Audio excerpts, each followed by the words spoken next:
حضور نبی کریم صلی اللہ علیہ وسلم کے وصال کے قریباً 10 سال بعد ایک اعرابی مسجد نبوی صلی اللہ علیہ وسلم کے دروازے پر آیا۔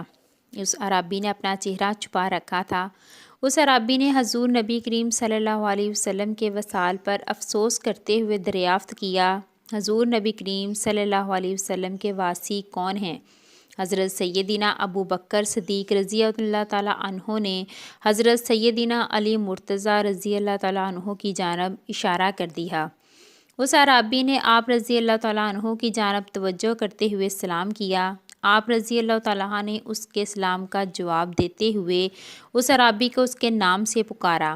اعرابی نے جب آپ رضی اللہ تعالیٰ عنہ کے منہ سے اپنا نام سنا تو وہ حیران ہو گیا اور پوچھنے لگا کہ آپ رضی اللہ تعالیٰ عنہ کو میرے نام کے متعلق کیسے معلوم ہوا؟ آپ رضی اللہ تعالیٰ عنہ نے فرمایا، مجھے حضور نبی کریم صلی اللہ علیہ وسلم نے تمہارے نام اور تمہارے حال کی خبر دی تھی۔ آپ رضی اللہ تعالیٰ عنہ نے فرمایا، تمہارا نام مضر ہے اور تم عرب سے تعلق رکھتے ہو۔ تم نے اپنے قبیلے کو حضور نبی کریم صلی اللہ علیہ وسلم کی بعثت کی خبر دیتے ہوئے کہا تھا کہ تہامہ میں ایک آدمی کھڑا ہوگا جس کے رخسار چاند سے زیادہ روشن ہوں گے اور اس کی گفتگو شہد سے بھی زیادہ میٹھی ہوگی۔ وہ کھچر پر سواری کرے گا، اپنے کپڑوں اور جوتوں کو خود پابند لگائے گا، زنا، شراب خوری، سود اور ناحق قتل کو حرام قرار دے گا۔ وہ خاتم الانبیاء ہوگا اور وہ رمضان المبارک کے روزے رکھنے والا ہوگا، بیت اللہ کا شریف کا حج کرے گا، نماز پنجگانہ ادا کرے گا۔ اے گروہ، اس پر ایمان لے آؤ اور اس کی تصدیق کرو۔ پھر تمہاری قوم نے تمہاری ان باتوں کو سن کر تمہیں قید میں ڈال دیا۔ جب حضور نبی کریم صلی اللہ علیہ وسلم کا وصال ہوا تو تیری قوم سیلاب سے غرق ہو گئی اور تجھے قید خانہ سے رہائی نصیب ہوئی۔ پھر تیرے کانوں میں غیبی آواز آئی کہ اے مضر، محمد رسول صلی اللہ علیہ وسلم وصال فرما گئے ہیں، تو ان کے صحابہ کرام رضی اللہ تعالیٰ عنہ سے ملنے مدینہ منورہ جا اور حضور نبی کریم صلی اللہ علیہ وسلم کے روضہ مبارک کی زیارت کر۔ اس اعرابی نے جب حضرت سیدنا علی المرتضیٰ رضی اللہ تعالیٰ عنہ کی زبانی تمام حال سنا تو اس کی آنکھوں سے آنسو جاری ہو گئے۔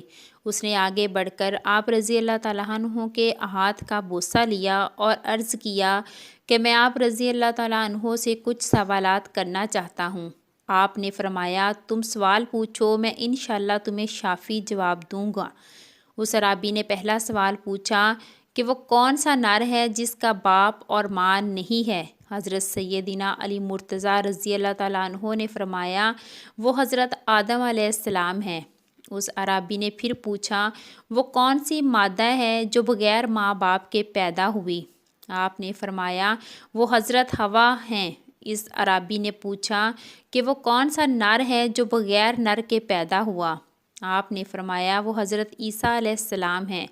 اس اعرابی نے پوچھا کہ وہ کون سی قبر ہے جس نے صاحب قبر کو سیر کروائی؟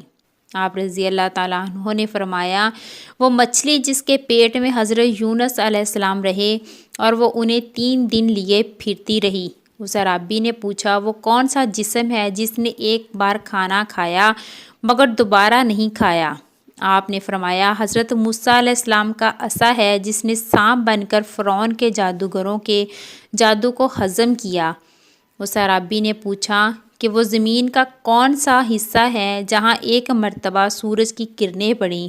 آپ نے فرمایا، دریائے نیل کی وہ سطح جو حضرت موسیٰ علیہ السلام کے عصا سے ظاہر ہوئی۔ اس اعرابی نے پوچھا کہ وہ کون سا پتھر ہے جس سے جاندار پیدا ہوا؟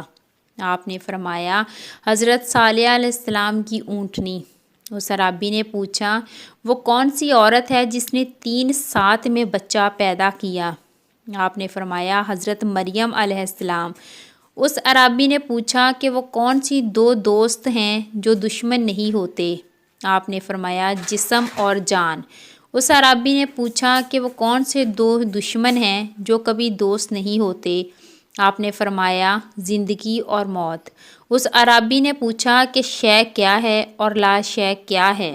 آپ نے فرمایا، شے مومن ہے اور لا شے کافر ہے۔ اس اعرابی نے پوچھا کہ رحم میں سب سے پہلے کون سا اعضاء بنتا ہے؟ آپ رضی اللہ تعالیٰ عنہ نے فرمایا انگشت کی شہادت۔ اس اعرابی نے پوچھا کہ قبر میں سب سے آخر میں کون سی چیز مٹی ہوتی ہے؟